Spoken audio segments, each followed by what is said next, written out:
प्राणी संग्रहालयातील तुम्हाला अजून काही साप, अजगर, मगर, घोरपड बघू शकता. हे अजगरांचे लहान पिल्ले आहेत. त्याच्यानंतर हा कासव आहे, बघू शकता तुम्ही. सर्व वेगळ्या वेगळ्या प्रकारचे प्राणी आहेत. हे बघा, इथे तो सरड्या, हत्ती सरड्या म्हणतात त्याला. त्याच्यानंतर हे कासव डबल. त्याच्यानंतर बघू शकता तुम्ही, हे बघा, हे साप.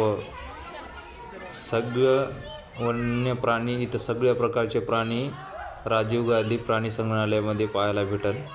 बघू शकता तुम्ही, सगळे वेगळ्या वेगळ्या प्रकारचे साप आहेत. हे बघा, हे हिरवा साप आहे, बघू शकता.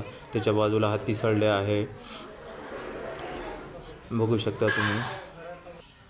आता हे बघा, मगर आहे, बघू शकता तुम्ही कसं पडलंय मुकाट्यानं.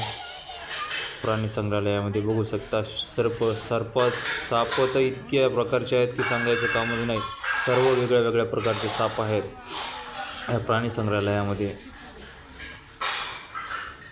हे बघा, ही घोरपड आहे, लई मोठी घोरपड आहे. जवळपास माझ्या मताने 40-50 किलोची तर घोरपड असेल ही.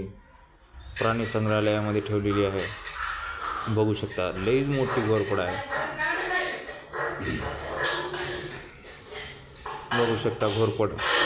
हे बघा, हे अजगर आहे. हे अजगर नाही म्हणलं तरी 1 क्विंटलाच्या 1-1.5 क्विंटलाच्या वरीच असेल.